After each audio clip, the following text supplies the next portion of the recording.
जय श्री कृष्ण, जय श्री कृष्ण। गीतानुरागी महानुभावों, अभी पिछली वीडियो में 20वें सूक्त का व्याख्या करने का प्रयास किया गया। भगवान ने बताया जो ब्रह्मा का अव्यक्त भाव है, तो ब्रह्मलोक पर्यंत ये भी आवर्ती है। इनका भी एक बार समय ऐसा आएगा कि ये ब्रह्मलोक भी अपने आप में समाप्त हो जाएगा। केवल एक वैकुंठ धाम, भगवान का जो परम धाम है, वह सनातन है, अनित्य है और वो कभी भी नष्ट नहीं होने वाला है। तो इसी पर भगवान ने कहा कि उस ब्रह्मा के अव्यक्त भाव से भी बड़ा जो अव्यक्त भाव है, वो इस पर भगवान क्या कहते हैं?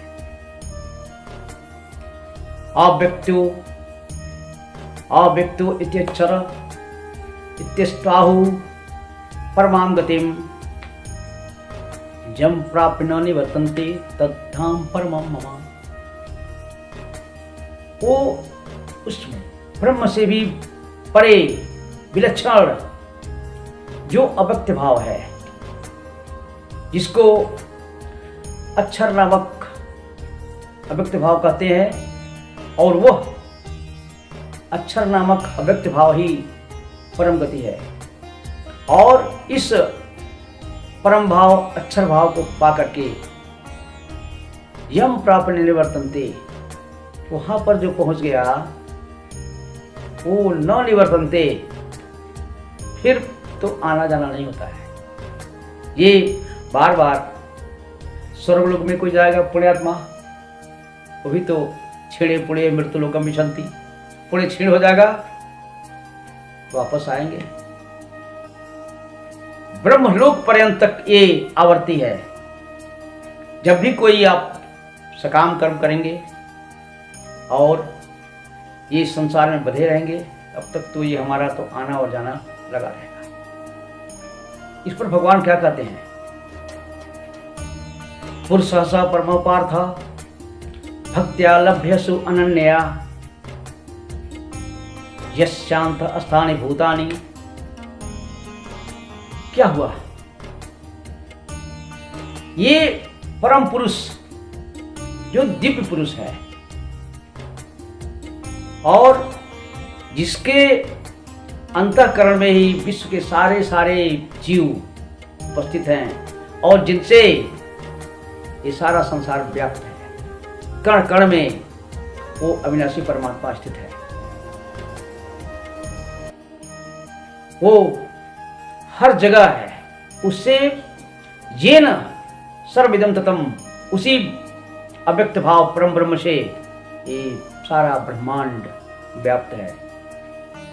अब साधना करने वाले कई तरह के लोग होते हैं, तो भगवान की प्रेरणा बार बार है कि सचमुच हम अगर अपना वास्तविक कल्याण चाहते हैं तो क्षण भर के लिए अगर निष्काम कर्म का अभ्यास करते हैं तो हमारे लिए बहुत ही पुण्यदायी होगा। स्वल्पमस्य धर्मस्य त्रायते महतो भयात्, पिछले श्लोक में भगवान ने कहा ना कि ये थोड़ा सा भी अगर उसका अभ्यास कर लिया जाए तो ये बहुत बड़ा भय क्या है? ये यही तो है भय, मरना। मरने से सब कुछ लगता है। भगवान बताए ये दो तरह के लोग होते हैं, कोई निष्काम भाव से कर लिया और कोई सकाम भाव से। तो अब उनका मरने का जो काल है, जो मार्ग है, वो दो तरह का होता है। एक को देवयान और एक को बोलते पितृयान। अर्थात देवयान का मतलब उत्तरायण और पितृयान का मतलब दक्षिणायन। तो इन दोनों मार्गों को भी भगवान स्पष्ट करते हैं। क्या कहते हैं इसमें? अग्नि ज्योति शुक्ल खडमासा उत्तरायणम। अग्नि ज्योति शुक्ल खडमासा उत्तरायणम, मतलब जिस मार्ग में अग्नि की ज्योति रूप का अभिमानी देवता है। और अह का मतलब क्या होता है? दिन का अभिमानी देवता है। और ये उत्तरायण के 6 महीनों का अभिमानी देवता है। उस मार्ग से गए हुए जो भी महायोगी जाते हैं ना, इस मार्ग से उनका फिर पुनरागमन नहीं होता है, वो सदा सर्वदा के लिए मुक्त हो गए। ये है उत्तरायण का मार्ग। और आपने तो कथा सुनी होगी ना, ये भीष्म पितामह जी का जो सरसैया हुआ वो उस समय दक्षिणायन चला था। वो तब तक वो इंतजार किए, वो नहीं चाहते थे फिर जो है इस काया को लेकर के फिर संसार में आना पड़ा। वो उत्तरायण के आने का इंतजार किए। उत्तरायण में गया हुआ दिव्य जोगी वो फिर इस संसार को नहीं आता है। लेकिन अब बहुत सारे अच्छे इंसान जिनको देवलोक के भोग प्यारे हैं, पृथ्वी लोक के भोग प्यारे हैं, वो अच्छे कर्म करते हैं। लेकिन फर्क यही है कि वो अपने पुण्य के प्रभाव से वो जाएंगे, दिव्य लोगों को जाएंगे।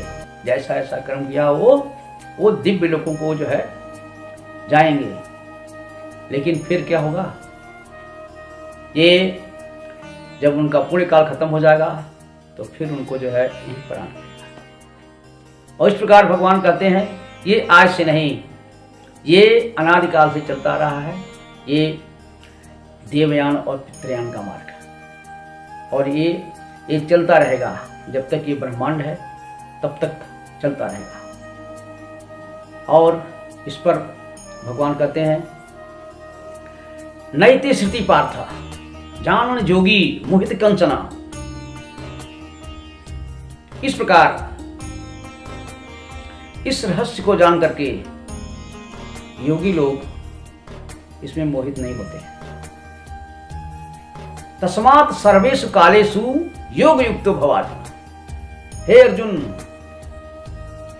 तुम हर समय संभाव रूपी योग का आचरण करते हो।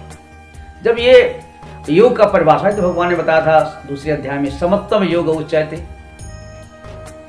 तो जब समत्त रूपी योग का आचरण कर लेंगे तो हर समय कह रहे हैं जो है तस्मात् सर्वेषु कालेषु योग युक्त भवार्जुन। क्षण भर के लिए भी संसार के विषय का चिंतन मत करिए, हर हमेशा लगे रहिए। और वो कैसे पाएगा? भगवान कहते हैं अनन्य भक्ति से, और कोई नहीं। अनन्य क्या मतलब? आप दूसरी चीज का तो चिंतन कर ही नहीं सकते हैं। और इस प्रकार उसको वास्तविकता का ज्ञान हो गया, उसकी क्या मन स्थिति हो जाती है। वेदेषु यज्ञेषु तपःसु चैव दानेन यत् पूर्ण प्रतिष्ठम अत्येति सह। वो उसको इतना ज्ञान हो गया कि वेदों के पढ़ने से जो पुण्य लाभ होता है, जो त्रिफल बताए वेदों ने, उसका अध्ययन करने से जो लाभ होता है, और हमको जो यज्ञ करने से, हवन पूजा आदि करने से जो उसका जो पुण्य फल मिलता है, और अपने मन वाणी इंद्रियों पर नियंत्रण करके तप करने से जो फल मिलता है, उन सभी फलों को ये एक निष्काम योगी मानता है सब क्षणभंगुर है। और उस सबको क्षणभंगुर मानते हुए ये ब्रह्मलोक पर्यंत तक के भोगों को त्याग करके वो समझ गया। और इस प्रकार जो देवयान यानी उत्तरायण के मार्ग से आता है योगी, वो निसंदेह रूप से मुक्ति को पाता है। और इस प्रकार आज का वीडियो यह 8वां अध्याय का समापन है। ओम तत्सतति। श्रीमद् भगवद गीता सुतस्तु योग शास्त्रे श्री कृष्ण संवादे अक्षर ब्रह्म योग नाम 8वां अध्याय। जय श्री कृष्ण। जय।